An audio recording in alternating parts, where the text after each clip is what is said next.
Welcome to the Deep Wealth Podcast, where you learn how to extract your business and personal deep wealth. I'm your host, Jeffrey Feldberg. This podcast is brought to you by Deep Wealth and the 90-Day Deep Wealth Experience. When it comes to your business deep wealth, your exit or liquidity event is the most important financial decision of your life. But unfortunately, up to 90% of liquidity events fail.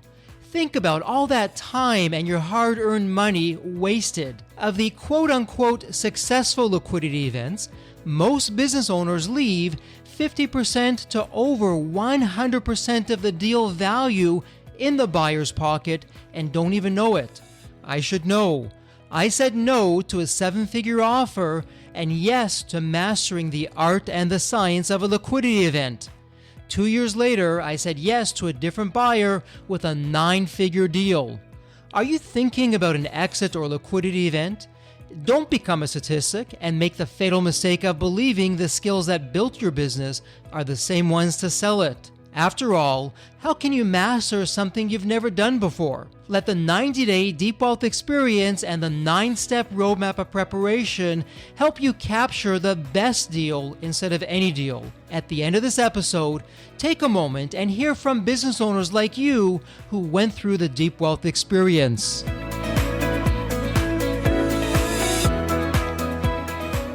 Welcome to the Deep Wealth Podcast, and we have our friend back. He's no stranger. You would have heard him in one of our earlier episodes. And when we were recording that episode, right towards the end, just as the time was up, we got onto a juicy topic of how our guest was able to really make his business run without him. Because isn't that really the Achilles heel for all of us business owners? We want to go on to the next chapter, have this incredible liquidity event, but hold on, stop, don't pass go, don't collect your $200. You got a problem. Your business doesn't run without you. And so that's what we're going to be talking about today. So Michael, aka Buzz, welcome back to the Deep Wealth Sell My Business podcast. And for the listeners who are new, who didn't hear that last episode, why don't we start with your origin story? What's the story behind the story? What got you to where you are today? Yeah, it's been a folly of adventure, I guess. I was in the Air Force for 10 years. I was in sales and marketing as a teenager. And a few years after high school, I decided to get out of California. And so I joined the Air Force, was in the Air Force for 10 years, got out of the Air Force, and originally started a recording studio and did that for about a year before I realized that surviving off of starving musicians was a horrible business plan. And so I pivoted the business into a media production studio, and we served the media production needs for small to medium-sized businesses. And then over the years, that grew into what is called a creative agency, which is basically an ad agency that actually does the creative in-house. And right around year 15, I had grown it into a multi-million-dollar creative agency, but I was miserably underpaid, miserable in my position, and just all around not happy with what I had built. And so at the end of 2018, I split the company up back into a media production company on one side, and then a digital marketing agency on the other side. And that's where Buzzworthy Integrated Marketing was born, I should say, and where I spend about 98% of my time now. And so let's just do a quick recap on that, because it's really a terrific story and provides the foundation, because you're not just throwing some ideas out there. This is not theory. This is not academic. You actually walk the talk, and you're out there and you're doing that. So for the business owners that are running their business, maybe we can help illuminate them. Let's go back to, you had a successful business, but from what you were saying, it just sounds like you were miserable. It just wasn't happening for you. And you had those proverbial golden handcuffs. Why don't we go back to the self-awareness side of things, and maybe some cues that you can share of what happened with yourself, if you're comfortable sharing that with us, so that for our listeners, they may be going through this, but they may not realize that, sometimes we have to hear someone else's journey and we're saying, oh my goodness, you know what? That sounds an awful lot like what I'm going through. So what were some of the cues when you look back now that really had you say, hey, I don't like this direction that I'm going. I want to do something about this? I think the biggest cue was when about 2000, it was in the early 2018, it all came at me at once in 2018. We had built a wonderful culture. I had studied culture. I studied how to cultivate culture because your employees make the culture, but you have to plow the earth, plant the seeds, nurture the seedlings, and all the other things that go along with the culture. And then from there, you have to make sure that you keep the proverbial wolves out of the hen house and all that other stuff. So I was actually on a trip to Italy for an 11-day excursion where we were shooting a feature-length documentary. And day 2, I got a call saying a portion of the 13,000 square foot facility we had didn't have power. And come to find out, the office manager hadn't paid one of the 3 electric bills we had for this building. And it put everybody in a frenzy. They thought we were going out of business. They thought we couldn't pay our bills, all of the things. There were a couple other things that had happened before that. We had some key employees that kind of fell through, and I had to let them go. And I didn't let them go decisively. I ushered them out with 2 kind of hands, if you will, and wasn't upfront with people because they were well liked, loved in the business. And I unfortunately gave them too much latitude going out and not enough clarity to the rest of the people that, hey, this person actually let the company down. And I wasn't looking to smear him or anything like that. But I think in hindsight, I probably should have not smeared him, but been more clear and decisive with that decision and why I made that decision, make sure everybody was communicated. So that was feeding things into there. So with that said, by the time I got back, I had this little coup d'etat happening. And so I had wolves in my hen house. And these wolves used to be the best sheep that you could ever ask for as a shepherd. They were the ones that were saying, hey, we stay here because of the culture. We stay here because of what you've built here, Buzz. We believe in what you have. Just 6 months earlier, I thought I'd built everything right. But then as that all started unraveling, I realized that I really didn't own a business. I owned a job. I couldn't leave for 11 days working, literally, let alone, and without things completely falling apart. I had not built up a business that worked for me. I had a business that I worked for. And so I owned this title called CEO. And to this day, I will not call myself a CEO. I'll gladly be president, but I will never be a CEO again because of the memories that brings back. And so at the end of 2018, that's when I was like, I can rebuild the 2/3. I pretty much lost about a half to 2/3 of the people out of that whole skirmish. Like it was about a 3-month process of everybody filtering out. And because you have people who are like, I'm here because of so-and-so, or I'm here because of this, or I'm here because of that. We end up with Obamacare. We ended up losing the ability to be competitive with benefits. And so that was happening right at the same time. So like I said, it was this huge storm. This all came together. And I just sat in the middle of my foyer one afternoon going, okay, I can rebuild this in the next 3 to 5 years. I could do that. What's amazing about that is, and I like how you phrase that. You didn't own a business, you owned a job. Yeah. And you didn't go into it with that. You went in with the best of intentions and these aspirations. And I suspect early on that at one point in the business, things were terrific. You were living the life, the dial was being moved forward. You were smiling, you were happy.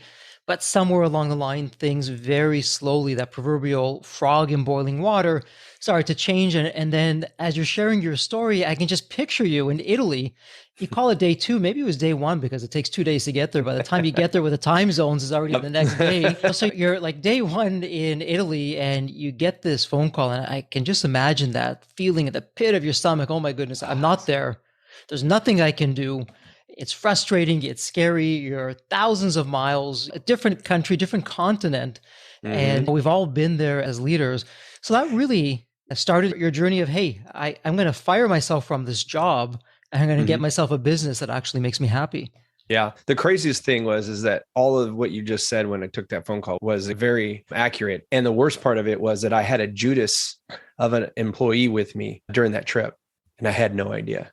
Oh my goodness. And so by the time I got back, that knife found its way into my back by the time we got on the ground back in Anchorage. I was sitting there, taking all of that in and sitting there, I could build this. I can rebuild it in 5 years. And then it struck me. Einstein has a saying that I always keep really close to me. And that is doing things over and over the same way and expecting different results is the definition of insanity. And I take that to heart because I watch people do it. People think that, well, I'll do it a little bit different. And so it will be different, but they end up doing the same thing. And so I really looked at it and go, I could spend 5 years rebuilding this and lose another 5 years of my life and still not get paid what I'm really worth, because I wasn't even taking a 6-figure salary or draw. And I had a multi-million-dollar company. So I was underpaying myself, grossly underpaying myself. So I had grown it broke. So there was more than just the culture. It was more than just me having a job. The job wasn't even paying well. I decided right then it was time to do something different. Isn't that the truth? We, as leaders, and particularly as business owners, we put ourselves last. And so instead of paying yourself, I need to hire somebody else, or we have this new campaign that's going, or I have this project, I'll put it off, I'll pay myself another month. And I love what you said. You'd grown it broke, which, what an oxymoron, putting those words together in that way. And the other thing that you highlight, and thank you just for being so vulnerable with us. How many of us as type A personalities, as business owners, oh, another 5 years, I'll grow it and not a big deal. 60 months, 60 months, 5 years of our life and really following the same trajectory. 5 years later, you're going to be back. Maybe instead of Italy, it'll be some other country and something else happens and boom. Right. Yeah. So you made that decision. Okay, never again. I'm going to lose the title CEO. I'm not going to go through that again. I'm going to really focus on what I want to focus on. So where do you start and how do you begin? And what I have in mind with that question is for our listeners who are saying, hey, you know what, this really resonates with me, but I don't know what to do. I don't know how to turn this thing around. So what would you, be able to share with us that really helped you back in the day that we can pay it forward for our listeners? So for me, it was about doing it completely different. It's like really just doing a 180. And so it was a matter of, okay, I have this 13,000 square foot facility that is basically this huge anchor on my ankle. There's nothing I can do. I had met who is now my wife now at about that time. And I told her, I was like, I can't go anywhere. She's from Texas. She'd only lived there a couple of years when we met, and I'd been there for 17. This is where my business was. This is where my roots were. I'm not going anywhere. And so some of that was weighing on me as well. Wow, I'm really just stuck here in Anchorage, Alaska, which is a gorgeous place to live. Don't get me wrong. 17 years, I do not regret any of it. But I needed to do it completely different. And so what I had built was this institution. Now I needed to create something that was anti-institution. So I needed to get rid of the building. And so that meant I looked at everybody that was left and I said, hey guys, I'm going remote. Now this is before COVID. This is over a year before COVID, almost a year and a half before COVID. And I told everybody, I was like, hey, you're all working from home. I'll send you home with computers. I'll give you all the stuff you guys need, but we're not going to have this building anymore. We're going to get back to looking at how we do business. And this building right here is a big distraction and we don't need it anymore. And let me just jump in there for a second, because what you're saying for a lot of people would be counterintuitive. And let's just put the COVID off to the side and the remote working and everything. You're way ahead of your time. And what was it about the physical building that you said, hey, this is just a distraction? I get the overhead part, the dollars and cents and everything else that go along with that. But let's, for a moment, we're going to wave our magic wand, put that off to the side. I'm sure our listeners are saying, wait a minute, we get together in a physical place. We have the bonding as people. It's all about the social experience. And here's this fellow who is saying, you know what, I'm going to send you home. I'll get all the equipment that you need, but we're going to sell the building. We're no longer going to have that. What was behind that? We had to do it different. And I had proven that all the culture in the world will not keep your business together. And so that wasn't the thing that kept us together. And it was also part of what was tearing us apart. And I also looked at the fact that in Anchorage, Alaska, I had grown the company to a size where it was very hard to keep good talent. And to recruit talent, I had to go to the lower 48, which is very difficult to do. So, because we had about a 50% stick rate with folks that we would bring from the lower 48, which meant I had to take people from the colleges once they're right as they're coming out. When the colleges were teaching them, they need to be making 6 figures within 24 months of them getting out of college. So I have misguided, underdeveloped, underexperienced people coming into my business that I have to cultivate. So I'm like, wait a second. if I'm going to do this different, that means I have to start putting myself first, because we cultivated so many people over the years and got them landed on in awesome jobs. We were like the pass through agency. This is where you went and you cut your teeth at BuzzBiz, and then somebody else would snatch the good ones away. And then the other ones that couldn't make it at BuzzBiz, they went and did something else other than marketing usually. So that was a big deal to me. That building also means that everybody, it's weird, it has all sorts of things that come with it. You have your break room, you have the things that people argue about, what coffee you want in the coffee maker, and why isn't there creamer, and we ran out of toilet paper. All of these things have nothing to do with what we do. And at that moment, for me, it was, I can do this job without this building. We can do this job for our clients better without all these distractions. And what ended up happening is that I ended up going from an average of 23 to 24 age in my company to now we're well over 35. And it's not ageism that I'm looking at, it's the experience. I am now dealing with professionals. We don't do a lot of the things we used to do with the interns and whatnot. We don't cloud ourselves with that. We're very like, your life is where you want to be. And these are the positions we have currently, because we're very small, tight knit. We're doing a lot of the things we used to do with 22 people, we're now doing with 8 people. So we've cut the fat. We cut the fat in having an office manager. We don't have to have somebody to babysit the building itself. All of the billings and everything else that goes along with having a building, all that stuff gets cut away. I really just wanted to get clear with what I wanted. And the building was not something I wanted anymore. And for our listeners out there, what's really just screaming off the page here for me, in Michael's case, it was the building that was really holding things back. And so for our listeners, it may not be a physical building for you, but what would be metaphorically the building that's holding you back in your business? And Michael, I love how you said, look, once we lost the building, having the refrigerator stocked with cream or with coffee, or someone to look over the facilities, or I can now hire from not only the lower 48, but I imagine worldwide now. You have access to worldwide talent that goes along with that. So you've done a wonderful job of really how you deconstructed the business to take it back to the basics, and infrastructure-wise, you changed everything up. But that still doesn't have the business run without you. It went a long way to remove the headaches, to have more time back and more money in your pocket. What would you be doing, though? Some strategies that would, perhaps the top 1 or 2 that really stand out for you of, hey, when I started doing this, that's when the business began to run without me. So the biggest thing is when you start doing everything absolutely different, you have to rewrite all of your SOPs. And we didn't do a very good job of that as the first time around, because we grew so fast. It was just a phenomenal, like the first 11 years it took to get to the first 7-figure year. But then it was only a matter of 3 years after that we hit 2 million. So we doubled in size in that 3-year period. And we were on a trajectory for 3 million. And when you basically sit there and go, hey, listen, one, you have to take a look at the clients and say, now that we've gotten that anchor of the building away, now what clients are weighing us down? And then that's where you start looking at your SOPs and how do we do business? How do we do business now that we're remote? How do we satisfy the client's needs and their wishes, right? And when you start writing those SOPs, you start realizing how much waste you have in your processes. And when you're able to start stripping away the waste, you actually find out that the clients, or you uncover the clients that are wasting your time as well. And what we would call an unprofitable client.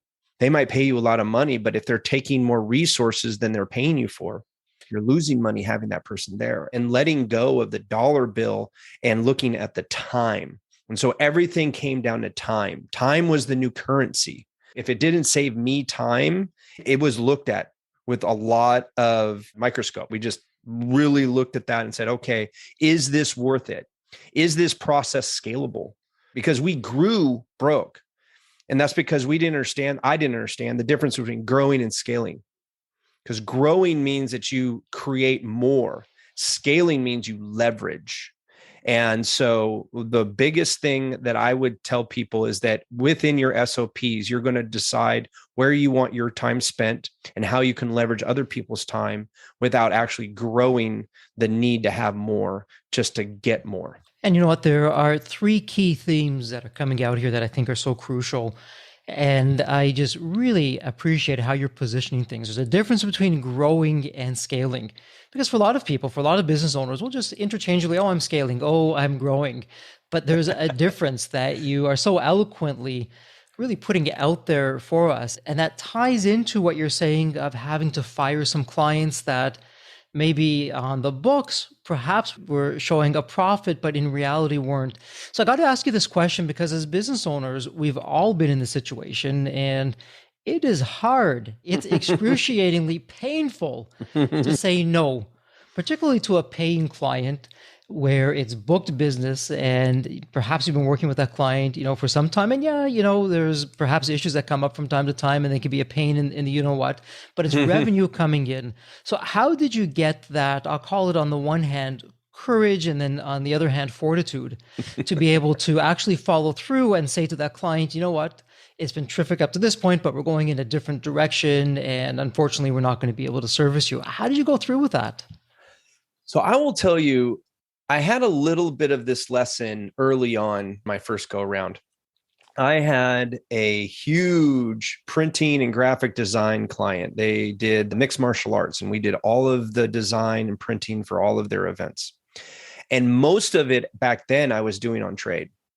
And so I was pretty much just breaking even on paper, but I was really losing a lot of bandwidth because of it. And it wasn't until they decided to leave us 30 days after that, they gave us notice. And we then ran into the next week that we would normally have been busy with that client. And it was always a nightmare with 3.5 years working with these people. Great people, just it's events. And you have to have a certain love for events to enjoy that process. But with us, I came up to that week and I'm like, man, why do I feel anxious? I feel anxious. I don't know why. And I'm like, what are we supposed to be doing? What is due this week, people? And they go, nothing. Everything's up. Everything's on time. Nothing's behind. And I go, what do we usually do this week? And I looked at my calendar 1 month prior and I was like, oh, we're usually jumping through hoops to get this production done for this event. We don't have that anymore. And now all I have is all this space to bring in new clients that were unlike that client. And so if you can get past the first no, the fortitude starts to take care of itself. And for me, my first no, I kept that situation in the back of my mind. I looked at the situation as, what am I gaining by saying no? And there's a book that says get more through no or something like that. I can't remember it off the top of my head, but no is saying when you say no to one thing, you're actually saying yes to something else. And so if you can take a look at each of the clients and saying, what am I saying no when I tell this person yes? And if what you're saying no has more value than what you're saying yes to, it's time to say no to the client so that you can say yes to what's more valuable. And Michael, what you're doing so eloquently for our listeners, the first takeaway for our listeners, we always like to have actionable takeaways. So when this episode is done, the first thing that they should be doing is asking themselves, okay, metaphorically speaking, Michael had his building that was his anchor. What's my version of that building? But then the second question for our listeners to be asking, and every business has these types of clients, who are the clients that are also another form of an anchor? They're vampires in terms of your energy, your joy, maybe even your profits, but you just haven't had, if we're open, and honest about it, you haven't had the courage to say, hey, thank you, but no thank you. Here's another company that can help you, or I wish you all the best. And, we're going to be going in a different direction. And a lot of times you don't even have to do that. If you have reoccurring revenue, for us, a lot of it's reoccurring revenue. So it's easy to get to the end of your contract and say, so the new contract looks like this. And you restructure your scope of work and your pricing to fit your new model. And they end up saying no. Very clever. That was going to be my next follow-up question. How do you say no? And so in your case, it sounded like, when the contract came up, I'm going to make this up. If the index price was just 100, just, throw some numbers out there, the new contract, the index price, perhaps it was 200 or 250 or 300. That on the other end, they're saying, what are these guys crazy? We're going to go somewhere else. And so they really did it for you. And Right. you just kept everything intact, and it wasn't confrontational, and, off they went. And the things that as you're going through transitions, people are going to be talking. And there was a lot of misinformation going on about my business during that, and me. It's interesting. The thing is, though, when you start hearing those, you think everybody's saying it, and it's really just a handful of people. And so that was one of my takeaways, is like, I ran into people 3 years later, and they're like, hey, when did you move from that Eagle Street building? 3 years. I've been doing business with some of these people for 3 years. They didn't know that I'd moved out of the building. So your communication is definitely there. I could have probably communicated to my clients a little bit better as far as that goes, but I was going through hell. I had to go through a personal bankruptcy to get out of underneath the building and all the other things while keeping my business intact. I took on all of that so that my business could be standing after all of the financial and legal stuff. And I think that it's really important to understand also that if you have ad hoc work, the other way is that when they come back and they ask for their quote, and you give them the new quote, and they're like, well, why is this more expensive? And then you have to show them the value that you weren't charging for before. And if they don't understand that, then you have to let them say no. Very, very courageous, but very true in terms of what you're saying. And really, as you're moving along here, you're shedding this excess weight or these anchors that are holding you back, the building, the clients. But then I like what you said, and really it's all tying together very nicely, because when you remove the building from the equation, it meant you needed a different type of employee. And the type of employee that you had really fit more of the type of lifestyle that you wanted. But now you're talking something very near and dear to our hearts here at Deep Wealth and our 9-step roadmap. In step number 2, X factors. One of the X factors that insanely increases the value of a business, it's the 4 points of clarity. And under the 4 points of clarity would be your standard operating procedures, your SOPs, but documenting them and writing them out and having a written record of that. And so it sounds like you really, out of the ashes, this phoenix is rising, and you're reinventing yourself in terms of, okay, here's how we do it, but without all the commotion, without all the overhead and the headaches. Can you talk to us a little bit about the discipline? Because documentation isn't difficult per se, but so often we just put it off for another day because we feel we're just too busy, or it's not that important, or I'll get to it. How did you get through that? Documentation sucks. I hate it, and I don't do it. One of the things that I really learned is that I need to stop doing the things that I suck at. And so I started hiring people that can do it for me. And so when I was hiring account managers, that was one of the things. What's your documentation methodologies?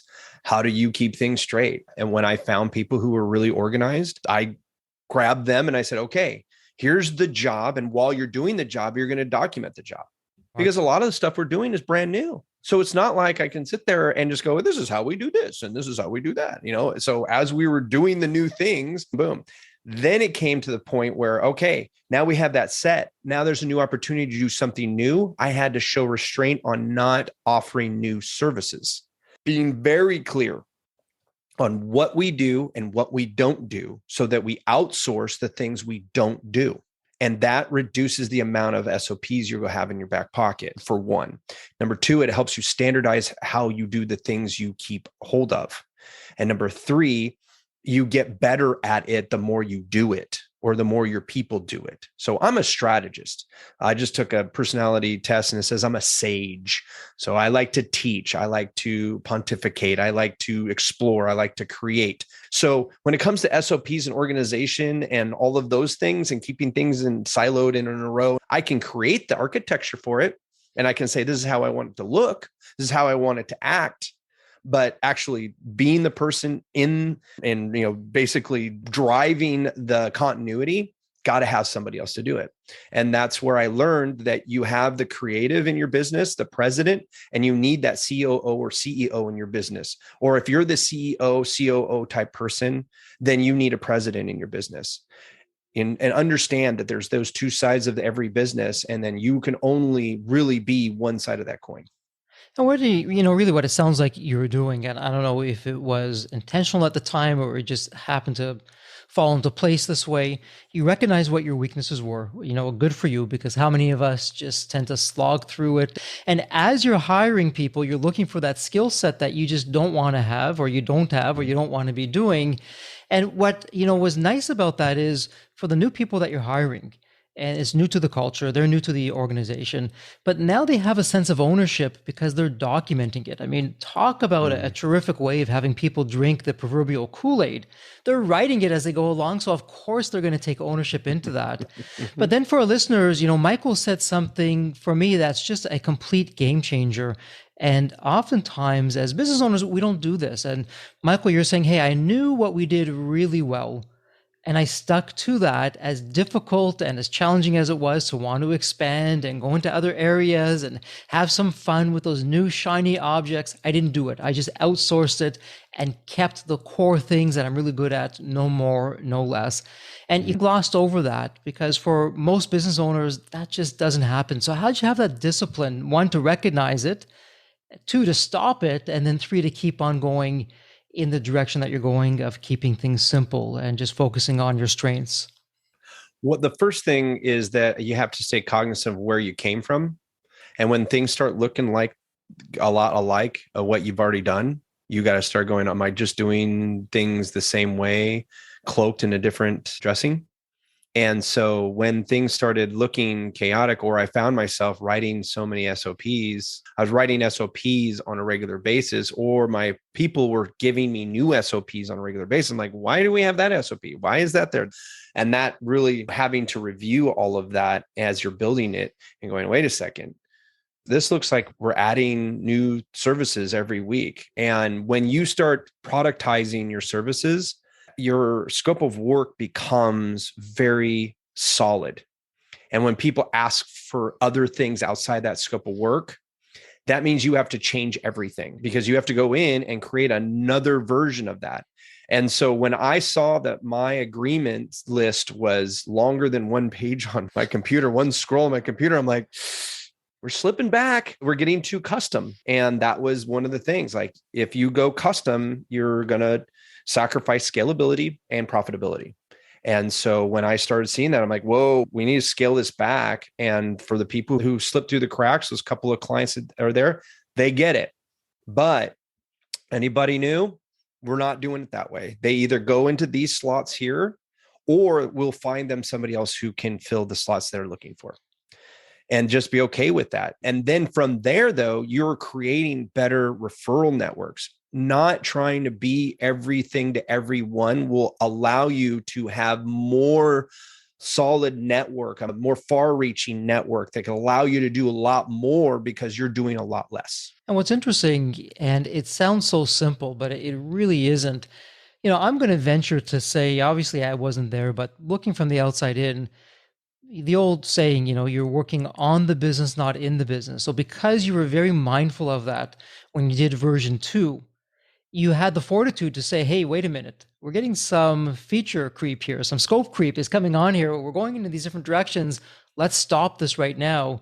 Mm-hmm. Versus, if it's pandemonium and you're in there day in, day out and things are going crazy and you're with the team and you're trying to figure everything out, things are just going to happen. You're not even going to see it by the time you realize it. Again, back to that frog in boiling water analogy, it's already too late and you're immersed in that. So it really sounds like you created a very positive feedback loop. The right kind of employees, not having the building, the standard operating procedures as you're going along, knowing what your strengths are and sticking with that. And Michael, let me ask you this. You went through this whole transition period. How long did it take to really get to the point where the business ran without you? And when did you have that epiphany of the business, for the most part, it's really running without me? I could be abducted by aliens tomorrow, come back 5 years from now, and the company will be the better for it. I don't know if 5 years it would make it. So I read a couple books when I was restarting. The first one was, and they're both by Mike Michalowicz. The first one is Profit First. And that really restructured how I looked at my money as it came out of my business, or in and out of my business, I really should say. And that really allowed me to start paying myself first. which has been a game changer. I keep more money. We're just over 20% of what we used to bring in, and I actually make more money. And my clients get better services. They pay more money, but they get better outcomes. And my employees don't complain about anything because they're working how they want to work. So that book right there set the tone. Then I was like, what other books does this guy have? And there's another one called Clockwork. And Clockwork, basically at the beginning of the books, Mike says, listen, you're going to put a time limit on this, because if you give yourself a week, it'll take a week. If you give yourself a month, it'll take a month. You take yourself a year, you'll give yourself a year. Once you give yourself no more than 18 months. And I said, okay, I'm starting fresh. I've got a lot of bruises and cuts and stuff like that I'm still getting over. Let me go ahead and give myself full 18 months. At the end of 18 months, happened to be my wife's 40th birthday. We spent 3 weeks in Peru, no computers, no communication with my company. I came back, everything was doing great. We actually had signed on new business while it was gone.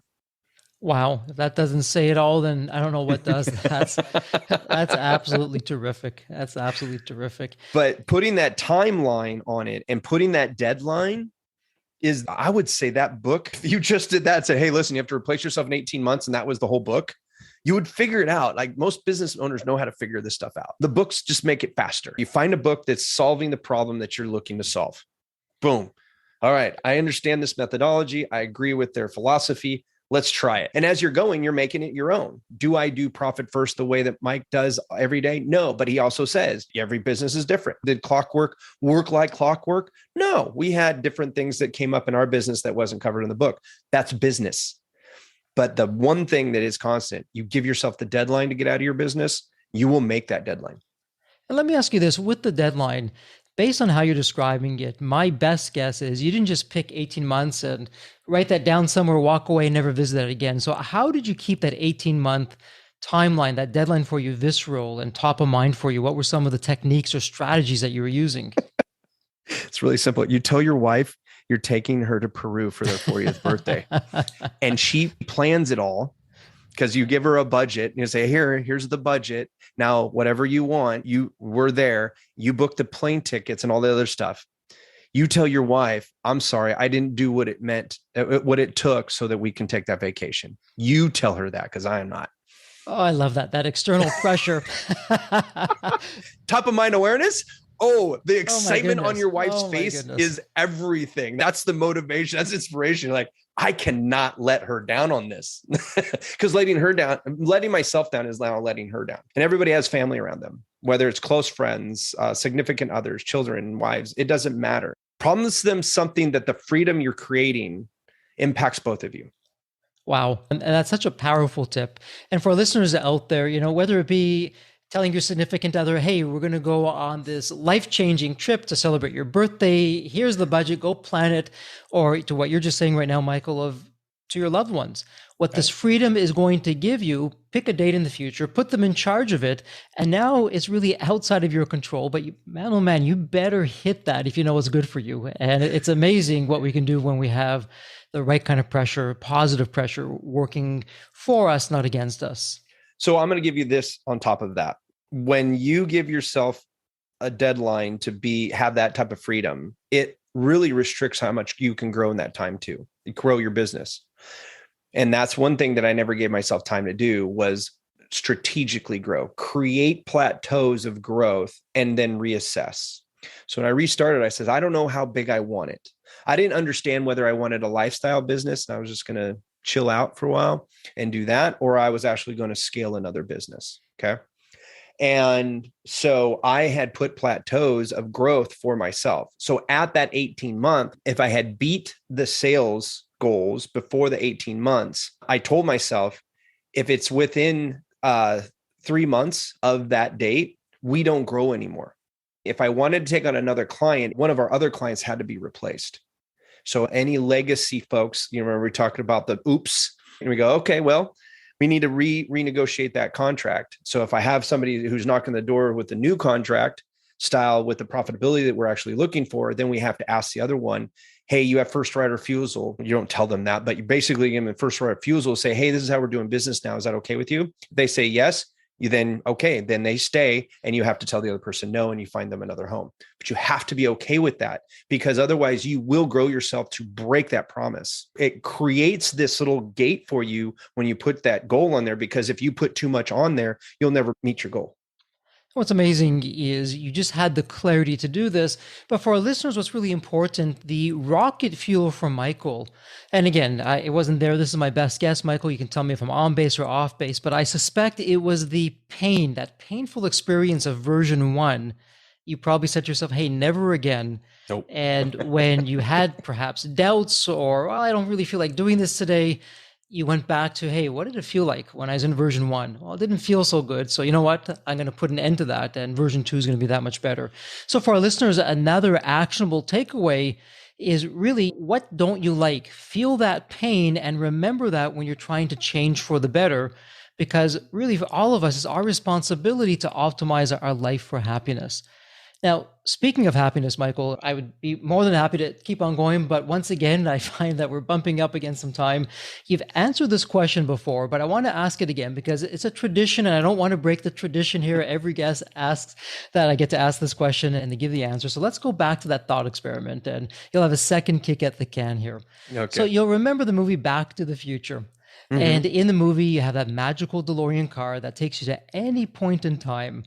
So now, once again, Michael, is tomorrow morning, you look outside the window and there it is. Not only is the DeLorean car there, but the door is open and it's waiting for you to hop on in.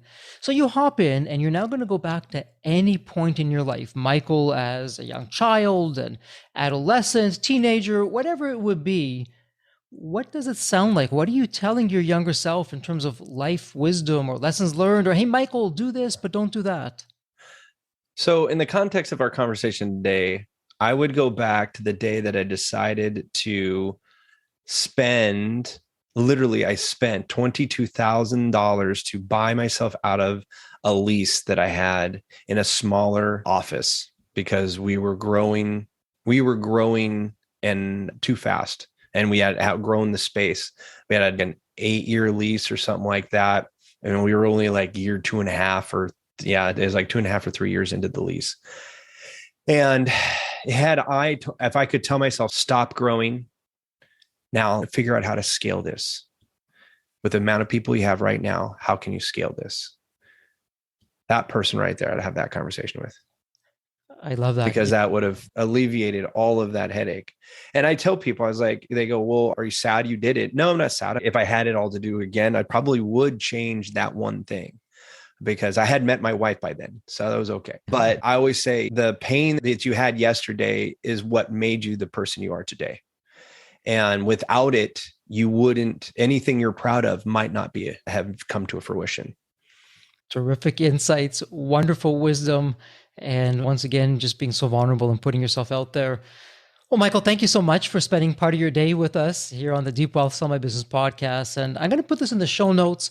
It'll be a point and click for our listeners. You know, Michael, if someone wants to get a hold of you, what's the best place online to do that? You can check my website is buzzworthy.biz. I also have a book on digital marketing called The Rule of 26, and that is ruleof26.com. Terrific. I'll have that in the show notes. I'm going to have our previous episode in the show notes. It'll all be there for our listeners. Point and click doesn't get any easier. And as we wrap up this episode, Michael, as always, please stay healthy and safe. You too. Thank you for having me. The Deep Wealth experience was definitely a game changer for me. This course is one of the best investments you will ever make because you will get an ROI of 100 times that. Anybody who doesn't go through it will lose millions. If you don't have time for this program, you'll never have time for a successful liquidity. I mean, it was the best value of any business course I've ever taken. The money was very well spent. Compared to when we first began, today I feel better prepared, but in some respects, maybe less prepared, not because of the course, but because the course brought to light so many things that I thought we were on top of that we need to fix. I 100% believe there's never a great time for a business owner to allocate extra hours into his or her week or day. So it's an investment that will yield results today. I thought I will reap the benefit of this program in 3 to 5 years down the road. But as soon as I stepped forward into the program, my mind changed immediately.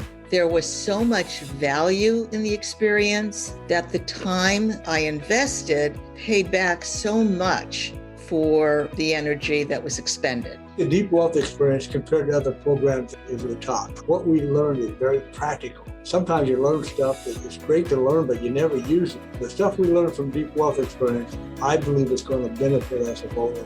I've done an executive MBA. I've worked for billion-dollar companies before. I've worked for smaller companies before I started my business. I've been running my business successfully now for getting close to a decade. We're on a growth trajectory. Reflecting back on the Deep Wealth, I knew less than 10% what I know now. Maybe close to 1% even. Hands down, the best program in which I've ever participated. And we've done a lot of different things over the years. We've been in other mastermind groups, gone to many seminars, workshops, conferences, retreats, read books. This was so different. I haven't had an experience that's anything close to this in all the years that we've been at this. It's 5-star, A+. I would highly recommend it to any super busy business owner out there. And Deep Wealth is an accurate name for it. This program leads to deeper wealth and happier wealth, not just deeper wealth. I don't think there's a dollar value that could be associated with such an experience and knowledge that could be applied today and forever. Are you leaving millions on the table? Please visit www.deepwealth.com/success to learn more. If you're not on my email list, you'll want to be. Sign up at www.deepwealth.com/podcast. And if you enjoyed this episode of the Sell My Business podcast, please leave a review on Apple Podcasts. Reviews help me reach new listeners, grow the show, and continue to create content that you'll enjoy. As we close out this episode, a heartfelt thank you for your time, and as always, please stay healthy and safe.